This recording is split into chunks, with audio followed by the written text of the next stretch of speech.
Hello, my name is Debbie Boone, and I want to welcome you to my podcast, The Bend, where we explore how successful people navigated the path and emerged in a better place when life threw them an unexpected twist. It's inspired by one of my favorite sayings: the bend in the road is not the end of the road unless you fail to make the curve. These conversations will hopefully help you and inspire you to embrace your personal bend and to flourish. I hope you enjoy it, and if you need help with your own personal navigation and you're in veterinary medicine, please feel free to reach out to me at Debbie Boone to Manage Vets Consulting. Enjoy the bend and be inspired by our wonderful guest. Welcome.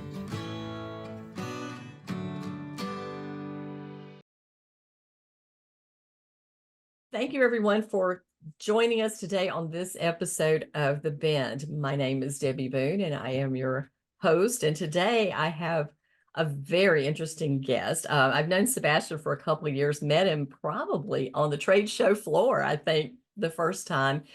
Sebastian Gabor is the founder of Digitail. Now, if you guys have been to VMX, WVC, any of the trade shows, you probably have seen Digitail there on the floor. It is actually the first practice management software for veterinary hospitals that is integrated with an assistant that uses AI. He is passionate about technology. He can how it can deliver modern experiences to pet owners and veterinary teams. Now, here's some fun facts about Sebastian.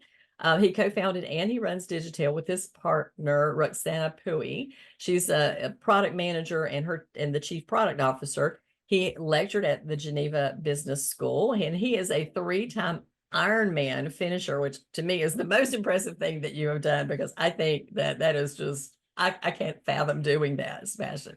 He's spoken at TED, so I'm an avid TED junkie, so I'll have to go and look you up and find out what your speech was about. And I love the fact that you have done some software development, IT Gambit, and Disney used it, and so did Hasbro. That's very cool. You also have done a nonprofit, and I'm in the middle of building a nonprofit for veterinary CSRs, so I know what is involved in the legwork of that. So, wow. But that Code for Romania is a nonprofit organization that creates tech solutions to social challenges, and it unites 2,700 plus developers. And then one day you were working on a project for a pet vaccine manufacturer and saw the inefficiency in veterinary hospitals and figured you needed to do something about it. And so there is the genesis of Digitail. So thank you very much for being with me today, Sebastian. I'm looking forward to hearing about how you really decided that Vet and Med needed you desperately and how you started with Digitail and how that all came about. So thank you again for coming, and tell us a little bit about that epiphany you had when you went into vet med. Absolutely. First of all, my pleasure to be here. Thanks for having me. The story goes quite far back, but I'm not coming from the vet space. So again, coming from software development, where for more than 15 years, I ended up working on over 100 products in retail space, pharma, food industry, logistics, you name it. And yes, one of those users ended up being Disney, Hasbro, and other companies. But in 2016, we ended up working with a pet vaccine manufacturer. And part of that project, we ended up going into dozens of animal hospitals. And most of us now, we know if you go into an animal hospital, what happens, but it can turn pretty chaotic. So for someone like me coming from the full tech space, with the mobile in my hand all the time, smartphone, you can tap, you order anything from across the other world. I ended up being there and just witnessing how systems don't communicate with each other, how everything becomes chaotic, how things are still written on paper. And there's two stories that will haunt me till the end of my life. But one was someone came in for a vaccine appointment, which took 2 minutes, a couple of minutes, but then 3 people ended up spending 10 minutes just for the admin of that appointment. And I was like, what's happening here? Those could have been 5 other vaccines, or so much like time spent on something else. And another time there was a pet that came in for a bandage recheck, but the pet parent didn't bring the records. It was actually the spouse that knew more information, and something that again should have taken 15 minutes two people from the staff ended up calling the previous clinic, calling the other partner, like the spouse, and just that took 30 minutes for something that was supposed to just be a simple visit. And what those stories showed me is that in the vet space, you have people that are highly passionate, like people that really want to help animals, but they're using technology that's not helping them, that's built in the 90s. And I don't know if you know, but the average age of a vet tech is lower, so they're younger than the average age of the practice management systems animal hospitals are still using today. That's a great. It's really insane. And 65% of the industry today still uses those old systems. And that's why we're now in a space where, unfortunately, practice management system and all the add-ons are not working for the vet, but it's rather the vet professionals are working for the practice management systems. Yeah. And this had to change. And that was basically what triggered us to start building Digitail, which is the all-in-one approach of trying to sort all of this from digital records to online scheduling to virtual care and now AI-based workflows. Yeah, it's always been my premise that the people who developed software, especially back in the 90s, had never worked in a veterinary hospital and never looked at the workflows, because if you ever had, you would see that they were very clunky, and working around the systems was very difficult. I will say maybe they've gotten a little bit better. They've integrated more things of necessity, because you're right, the younger generation of veterinarians and veterinary technicians are going, you've got to be kidding. I have to do this, this, and this. I can remember I changed software one day in one of my hospitals, and right prior to it, before the new stuff had been installed, a customer looked over at my receptionist and she was keystroking all this stuff, and he went, "Oh my God, why is it taking you so long to do this? You need new software." I went, "Yes, we do." And I changed it. But yeah, I mean, that's the kind of thing that we're dealing with, and we're so used to it that we're not really fond of change in vet med. So getting us to move to something has to be a fairly dramatic improvement that we can see easily. And I think that's probably the biggest challenge with you and Digitail, and it all being so integrated, is the concept of how does it work? How does it work together? Yeah. And absolutely, like change is extremely difficult, I have to say, and it's getting easier and easier to change. But one thing that really shocked me, and that was part of the AI study that we've done, was that the adoption curve of AI today in vet med resembles the adoption curve of AI in computer programmers. That's awesome. And I which think was something that we wouldn't have expected. Yeah. Well, let's talk a little bit about that study, because it's really very interesting. You partnered with the American Animal Hospital Association, and you did a study about the adaptation of artificial intelligence use in veterinary practices. So tell me a little bit about what you found they were using it for. Yes. So first, we to get a sense of the scope of the study, we ended up asking 4,000 vet professionals about their use of AI today. And first and foremost, what we found out is that 80% are familiar with AI technology, and that 30% of them uses it on a daily or weekly basis in their practice. And that's really a staggering number. Like, again, 1,000 out of 4,000 people, or more than that, are using it today. And that there's a direct correlation between usage and optimism. The more people use it, the more optimistic they are about AI technology. And all of this happens despite the fact that 70% are still skeptical, or because they're aware that there still might be hallucinations, but they're using it in spite of that. So they know that there can be hallucinations, they know that there can be challenges, but the benefits of using it outweigh that, and then they can use their own filter. Yeah. And if you dive even deeper, what else we found is that 30% are still afraid that AI might replace them. And that's something that, first, definitely not true. What I would say is that it's rather someone using AI will replace you, but definitely not AI. Great. Cost was also another one. 20% were reluctant based on cost. And that's also been changing dramatically. Like, if you look at the cost of AI technologies has been rapidly decreasing. Even today, you can start having your AI dictation solutions from $100 per vet per month. So that's really a low entry price for anyone that wants to save 8 minutes plus now on every exam, every encounter. Yeah. No taking. But if you look, to go back to your initial question, is that the top areas where AI is used today is by far, first one is imaging radiology, because for the longest of time, those were in the industry already, like you already had solutions. So there's been a lot of progress. However, afterwards is definitely record keeping and client communication. And now the fourth emerging one is clinical support. So no longer, so you start seeing the trends that AI technologies are not just a productivity tool, but now also being used for medical outcomes, which is even more exciting. Yeah, yeah.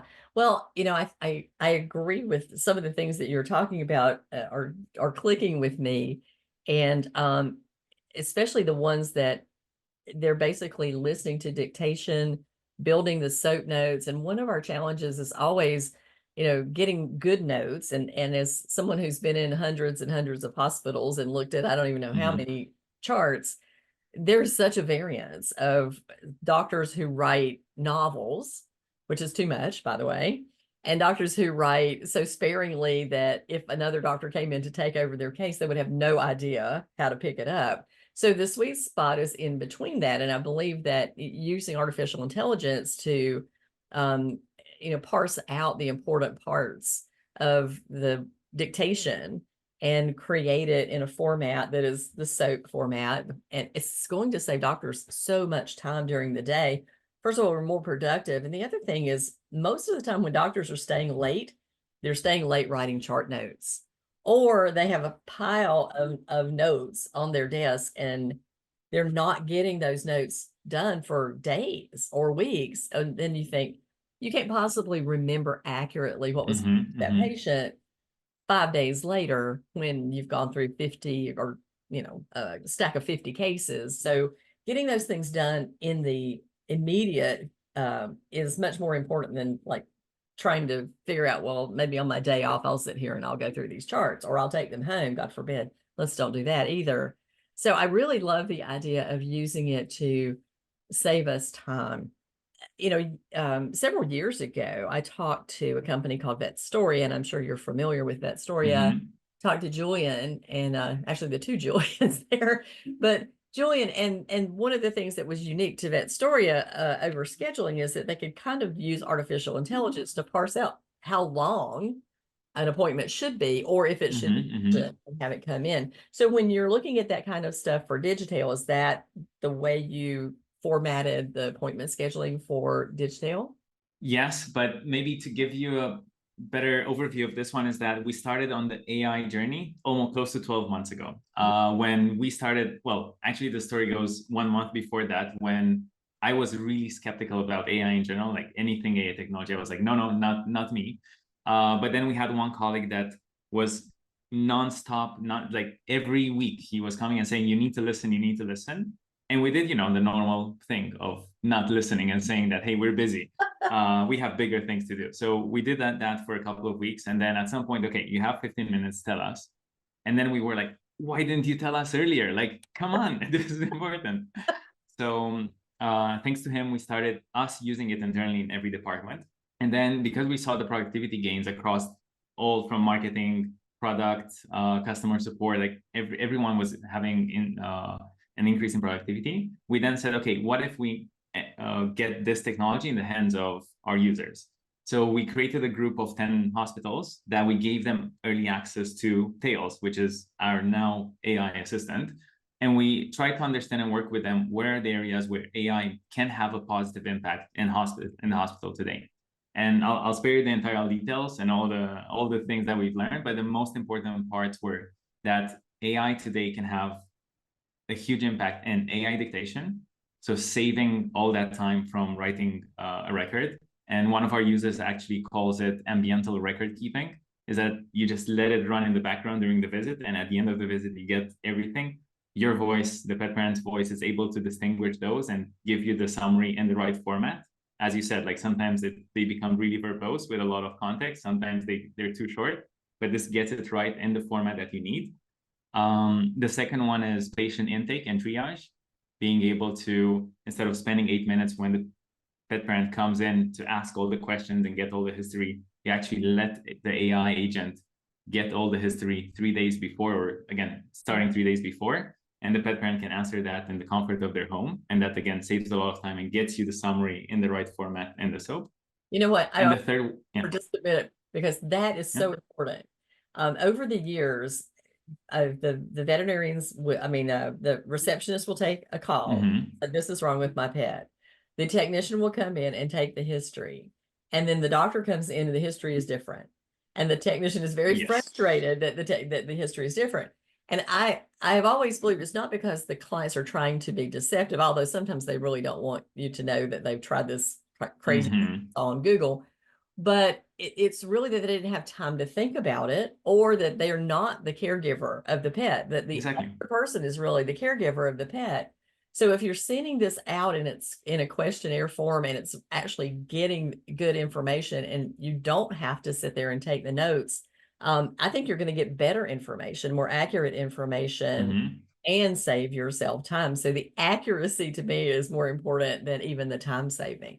Exactly. And this is because they get the chance to do it at home in the comfort, again, of their home. They're with their spouse, where they both know all the situations more accurately than just one person that maybe saw the pet just part of the time. And then they can also upload photos, videos. And the most important part is that it's not just a questionnaire, because technology like questionnaires has been already out there for years. But this is contextual, and it adapts in the moment, depending on what the pet parent says. It adapts and it continues the conversation on that thread. And to give you an example, we, of course, at conferences or when talking with potential users, we test it out. And one of the tests that we did was Tails asked, okay, what's the temperature? And we said 111. And then Tails was like, whoa, if you're not joking, run now to the hospital. But assuming you've done a typo, could you try again? And it was able to assess the situation more accurately and help guide us through the process of actually putting the right temperature. So that's why it's not just a one-sided conversation, but it helps guide the user into adding the right information. Yeah. And I've seen some of this, and so it's, my dog is limping, and so if it's limping, then this, and if it's not, then this, and that's what we're talking about in as far as context goes. And it's the same thing we would do in doing that in the exam room and in the technicians going through that formula. But again, as someone who has been in a lot of hospitals, I follow technicians into the room. And one of the things I have noticed is inconsistency, because they will not ask the same questions every single time. And the clients get them off track, and they never come back to this kind of checklist that they should be putting into the computer. So I feel like this, again, is another way to get us a very consistent history, because all the questions are going to be asked every single time by the AI. Yeah, absolutely. Consistency. And there's one, we try taking it one step further with this. And what happens is that because now we have the attention of the pet parent when they're relaxed in the comfort of their home, Tails actually, depending on the reason for the visit, it will start an education process. So if it's an annual exam where they need to run some blood work, it starts explaining why that blood work is important for that visit.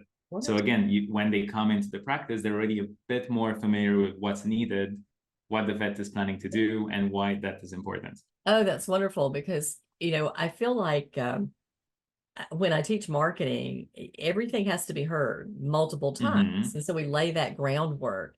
And often the groundwork can be laid by the CSRs on the telephone. But if we're actually laying it out before they come, then it's going to make the rest of that visit much easier, because they've already heard it. They have an opportunity to read about it and think about it, maybe even go Google it a little bit, and then come into the practice a little more prepared. It's over the years, it's been astounding to me how medically ignorant clients are. I started asking my students, and anybody who listens to this podcast knows this before, but like, how many of you have had somebody come into your practice that doesn't know if their dog is male or female? And 100% of my students would raise their hands. And you're, wow, that's really challenging when you're starting that low on the totem pole. So I feel like laying a little bit of groundwork out there ahead of time, that we can do it through the software and AI, really will help tee up the visit for a much more positive event as you go through. And, the other thing is that when it comes time to pay for those things, they've been educated a little bit about why those things are important, and they've had the time to actually think about it. I think we blindside people a lot of times with a lot of big and scary things that they don't have time to parse over. And then this is giving them an opportunity to do that ahead of the game. So I really, really like that a lot. Absolutely.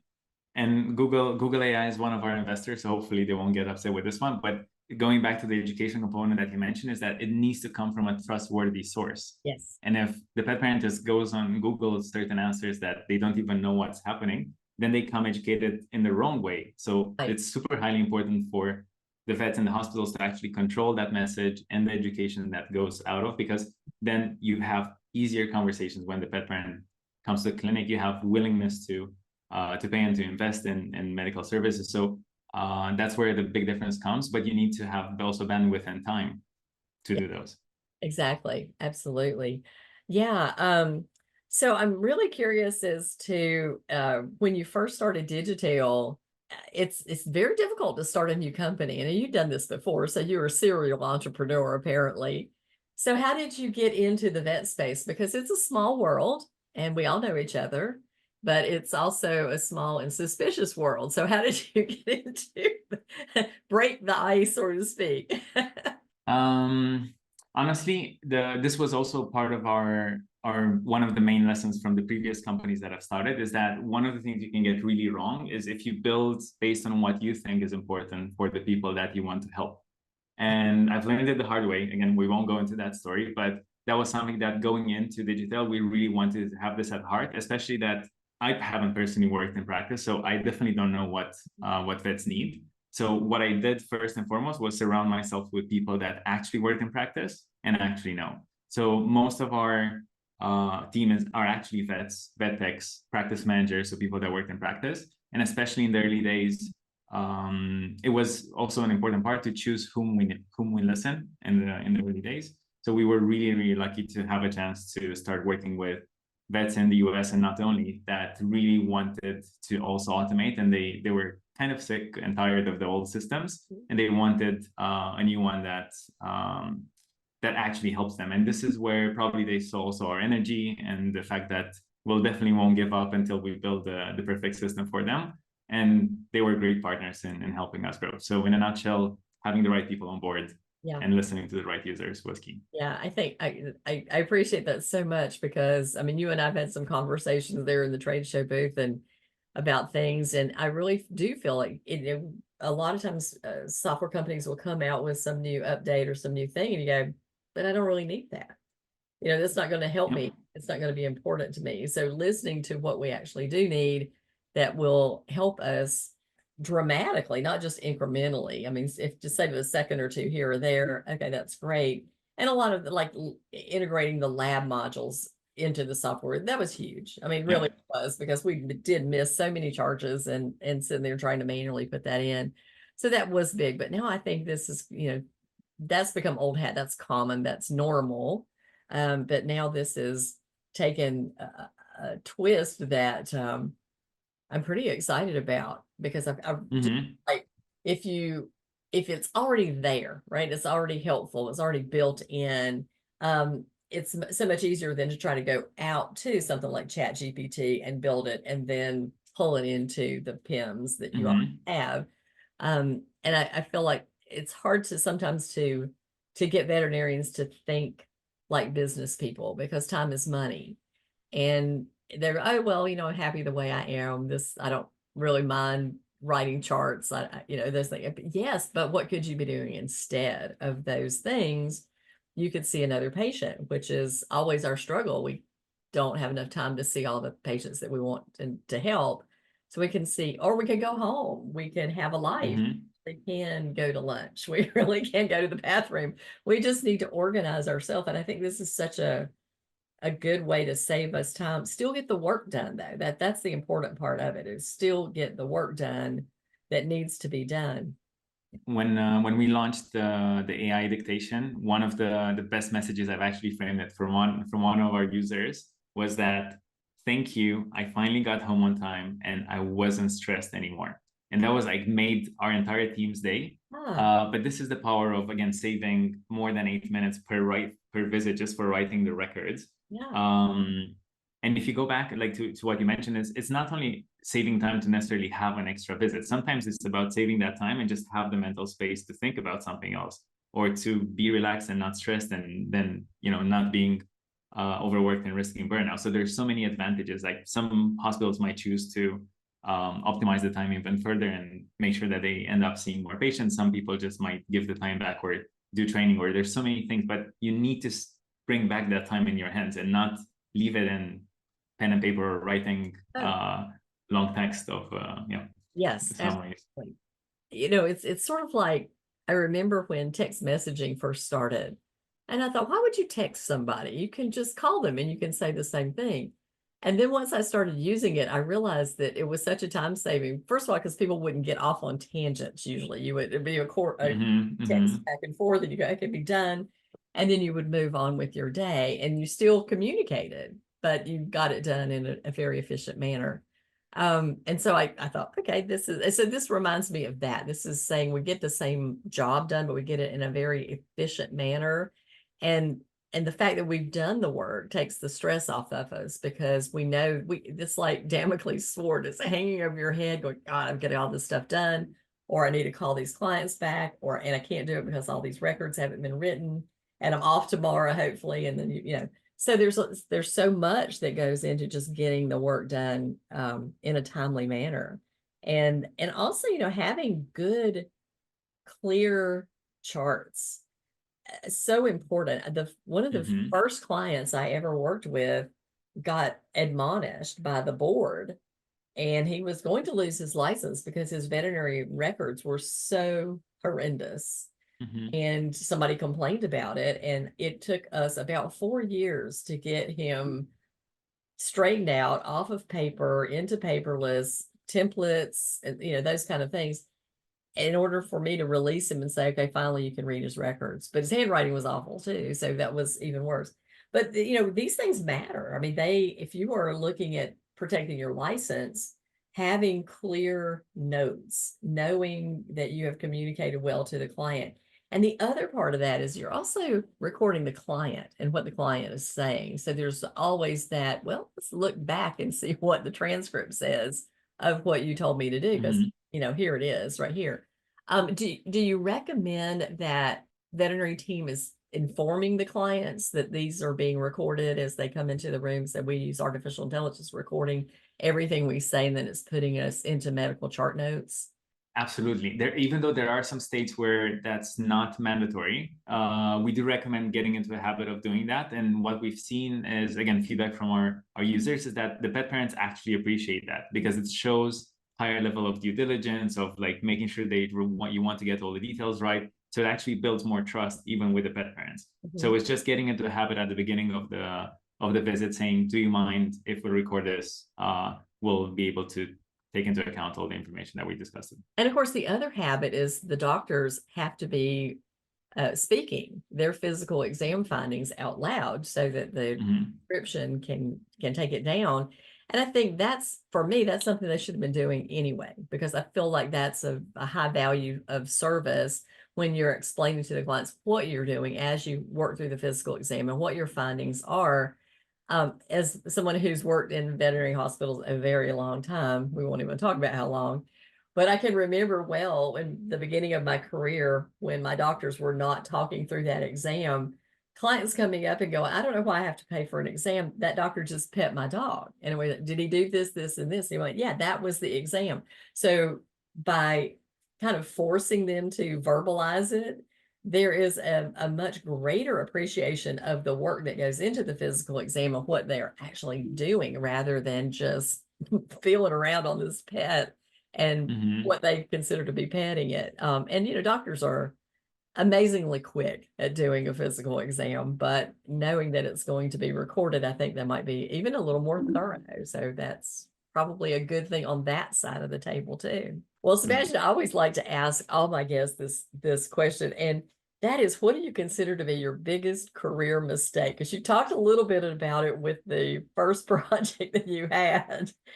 Yeah. Oof. Let's see.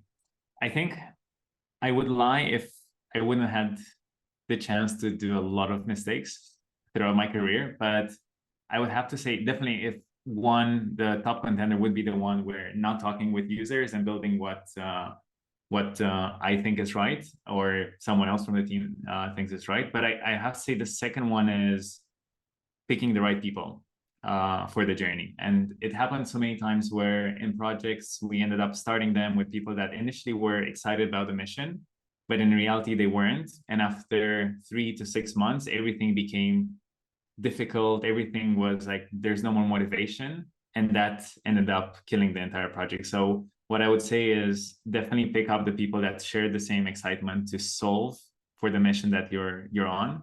And again, in this case, we're extremely lucky at Digitail is that most of the people have lived the pain and they really want to help someone, a colleague of theirs, to not go through the same pain points. Yeah. And we took this even one step further, and we started thinking of the future. Like, think about 200 years in the future.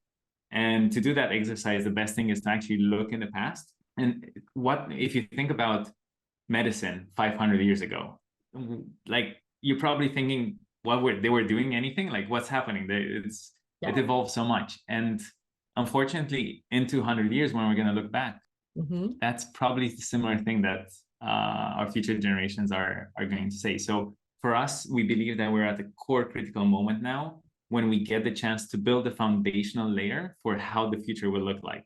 And that's where having the right team, having the right users, having the people that surround everything and give the right advice so that we can end up building a better future for the vet, for pet parents, for the patients. And maybe then we can start hoping for, again, first, time saved back for the veterinary professionals. And afterwards, we can start worrying about life expectancy, quality of life for pets, and a lot more. But we need to get the foundational layer right. So I'm curious as to just what is like one of the things that you see 200 years in the future. What do you, when you're having these, I call them dream sessions, about what's gonna manifest in the future. What's one of the things that you are predicting that might happen? A super simple one, and if there are listeners that watched Minority Report, the movie with Tom Cruise, where he has a huge dashboard where he can see in real time who's about to commit a crime, that's something that we're definitely seeing for veterinary professionals in the future, of having that dashboard to be able to monitor 1,000, 10,000 patients remotely and starting to see who are the ones that need most help, who needs attention, and to start doing all of that at a distance. And we have now the tools to make that vision happen, but we need to make them work together and to adapt the workflows of animal hospitals for that. Yeah. Well, I think the wearables are going to make a dramatic difference in what we're doing for animals, because I think we could, prevention, of course, is always what veterinarians want to do, but a lot of times we find ourselves rather doing disaster medicine and putting out fires.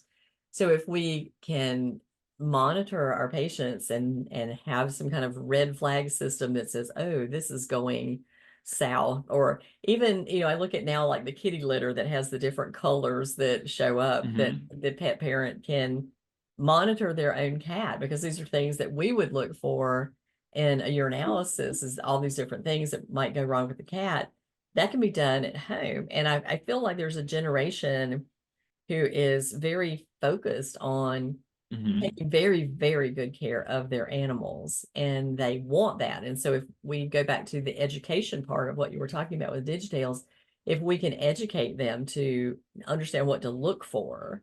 And when I was managing hospitals, I always taught my team the first thing you are is an educator, because the more knowledgeable pet parents are, the better clients they become, because they know what to look for. And when we don't educate people, they're just out there on their own trying to find who knows what. And sometimes it's really scary. And truly, but it's always been that way. It's always been, they'll find misinformation out there and grab onto it and be convinced that they're right about things. So I feel like we should be the source of education, because we're the ones with the knowledge, and that we got to keep pushing that knowledge out. But it's a very time-consuming thing to do. But the people who have animals are interested, and if we need to present it in a way that that they can understand it. Going back to the, I can't tell if my dog is male or female aspect of it. Sometimes we think we're being simplified, but we're not being simplified. It's kind of like talking to IT professionals and they're starting to talk about coding and all kinds of things. And you're like, wait, I'm a vet man. I don't understand any of that stuff. Oh gosh. So Yeah. this is what other exciting things do you see coming down the pike? Because I do agree, like the wearable stuff.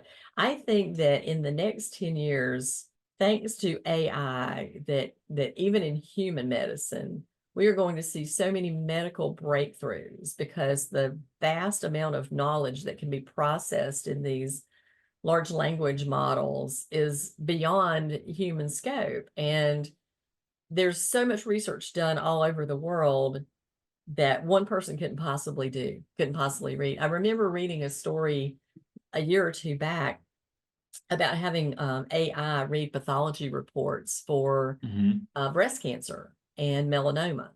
And the fact that a physician in their career may see 100 to 200 melanomas, and they are in all variations. I mean, they don't all look the same, but AI could look at 100,000 melanomas and remember all that and then match it up with whatever, the photograph was of the patient's skin problem and go, yeah, that's a melanoma. And the same thing happened with pathology in human medicine for breast cancer, is when the AI was reading the slides, they were 98% accurate compared to the pathologist. And it took, an hour versus 5 days to get your results. It just incredible things I think are going to happen. I do think we need to be conscious of how this can be used for bad, and that there needs to be guardrails set up, because we didn't put any guardrails up for social media and we see what happened with that. It's a train wreck. So we definitely need guardrails up for this. I feel like a lot of the people who are working with it and working out there and realize that this is something that absolutely needs to be done. Even the people who just started it. I listened to him certainly talking about the importance of putting in legislation and guardrails, because I mean, the deep fakes have gone beyond deep fakes with AI. And you've probably seen the AI from OpenAI, Sora, who's able now to create videos from just a text prompt. Yeah. And it's doing like amazing work in creating those videos. But the reason why it hasn't been launched yet was that we need the technology online to be able to track a real photo and to make sure that it's not edited or deep faked. So that's one part of the technology that's the entire internet is now working to build, to be able to reduce at least the risk of having those deep fakes, because that's alarming and increasing. Well, even but I have to go for it. I was reading something about one of the things that particularly universities are working on is the students are turning in AI generated term papers and works. They're not doing the work, is to be able to figure out if that is AI generated or not, and to be able to grade appropriately if they're turning in things like that. And then of course there is the interesting copyright infringements of where they're using people's copyrighted work to train AI. And just like I was laughing earlier before we started recording this, we were talking about AI generating an infomercial basically in the voice of Sarah McLachlan. And it was spot on, but then again, that's her voice. So I've had it do some things for me. I wanted it to write something, and I said, and write it in the voice of Debbie Boone, CVPM. And the crazy thing is I have written enough stuff now that it was actually quoting me to me in the context of that. And I thought, well, that's pretty cool. So you can use it that way, but you need to really make sure that you're paying attention to the big picture stuff too. In 200 years, we do not want to be being run by artificial intelligence robots. It's not the Matrix. Absolutely not. And again, I think the goal is to help delegate the tasks that we really don't want to do to a technology that can do it sometimes even faster or better, and that we can spend that time on doing the things we love. And I'm an optimist by far. So even though I was skeptic, I'm an optimist in general. And one thing that came out also of the study was that 20%, so actually the youngest segment group, they were almost this most skeptical around this technology. And the reason why that's really interesting is that in any new technology, before it hits mass market, you do have a segment of the population that helps you define it. And that was also the reason why we did the study in collaboration with AHA, was that we're now at the pinnacle moment when this technology can be actually built in a way that's going to be helpful for practices, or it will totally take another path where it's not helpful. And that's why we wanted to build with users and to get their feedback of how it's being used today and shape the technology with that. And then the second part, what I found interesting is that 50% of the respondents are concerned about data risks when it comes to AI, which on one side, being in the practice management system space already for 5-6 years, that question is not asked as much as it should be. Exactly. Like, people don't really ask what's happening with their data. But I was really excited that at least now with AI, people are more data aware, conscious, like what's happening, is it being used in training different models? How do I need to protect it? So even from day one, like 12 months ago when we started this, one of the first webinars that we've done was actually bringing people that were extremely skeptical and actually against AI to be part of the conversation, because that's the way we can at least address the things that are helpful or not helpful, or how can we shape the technology for the better. So as you said, extremely important to have the conversation, to be aware, and to build it in the right approach.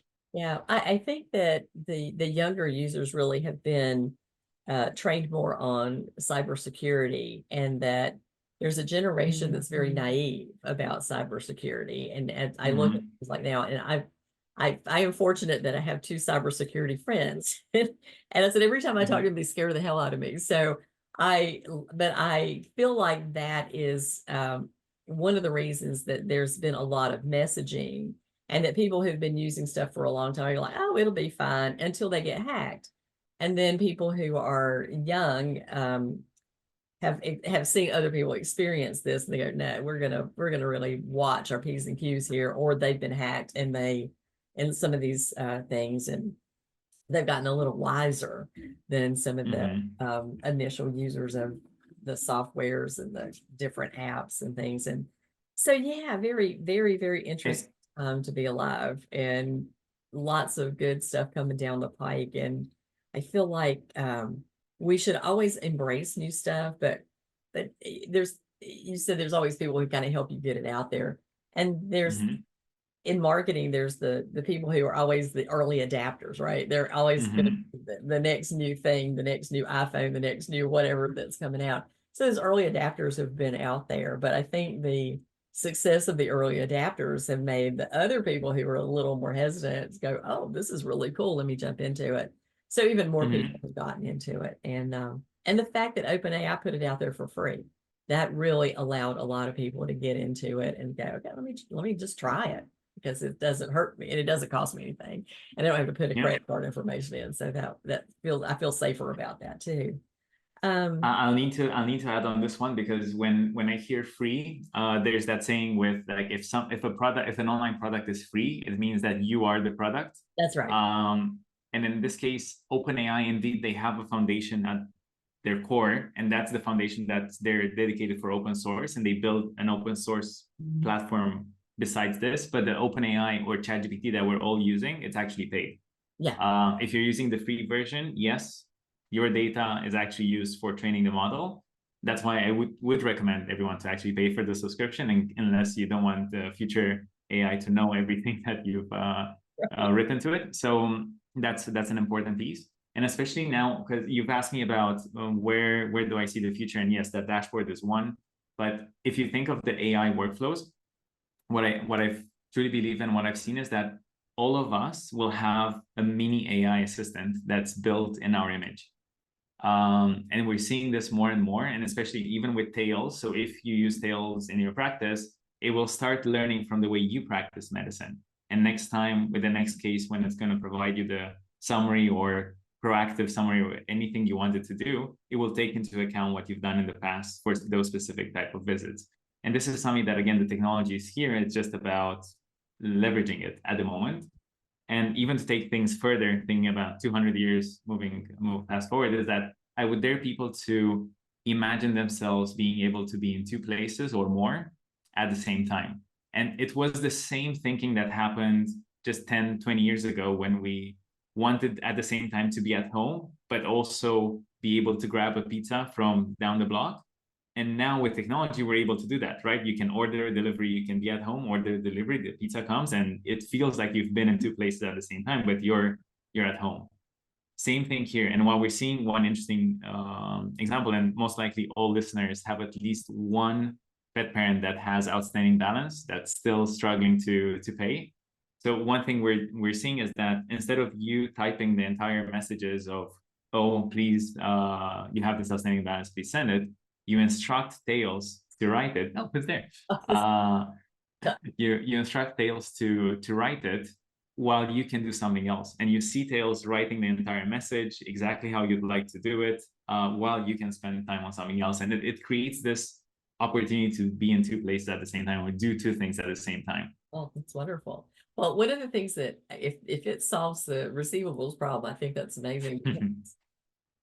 You know, as someone who had to manage accounts receivables in our practice, I felt like I was not good at it. I didn't like to do it, and I put it off. And you'd look up and now somebody was not 30 days overdue, but they were 60 days overdue, and you hadn't messaged them anything other than the little canned message that came across on Cornerstone. But you know, having it programmed so that it does send messages routinely and escalate the messages appropriately, and then maybe even, you know, assign it to a small claims court in the future for where you don't even have to do anything to it. It just AI just takes over your receivables. If you create that, man, everybody's going to want to buy Digitail. Yeah, that problem might be a bit outside of the AI component for now, but definitely a super interesting goal to sort out. Exactly. Oh, well, Sebastian, I always like to ask people to tell us a fun fact about themselves.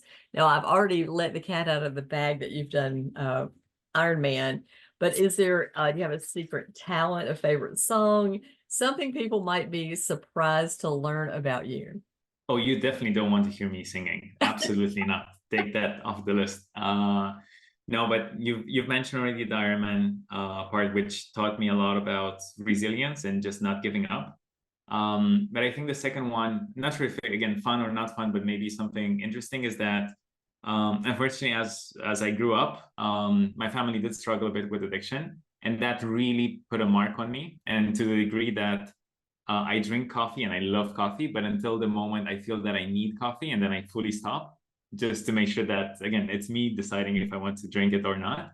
So I have this thing with delayed gratification where every time I feel the need to do something, I stop for a second, and then I do it only after I feel that I want it but not need it. Right. So that's maybe something like the ADHD type of me, part of me that is doing crazy things. But yeah, that might be one. Wonderful. Well, you know what? That's not a bad habit for all of us to think about. Do we want it? Do we need it? Can we control it? I'm working on reducing sugar in my diet. Those, you know, it's kind of every time the little trigger comes off and like, there's a Hershey bar in my refrigerator. No, I don't really need that right now. I will delay that until that's my dessert after dinner. And you know, so far so good. But yeah, I think a little self-control in our lives always goes a long way. Yeah. And that translated also to Digitail, because building the all-in-one approach, like building that foundational layer, is something that unfortunately doesn't give you instant gratification from day one, because you need to build so much for so many different stakeholders. Like we talked initially about building for the hospitals, but in reality, we need to build for the vets, for the vet techs, for the practice managers, for the CSRs. And then when you start going into consolidators, you have the entire back office that you need to solve for. And until you end up solving for every like everyone's needs until you end up building enough of a system to be able to handle end-to-end patient workflow, there's no gratification in it.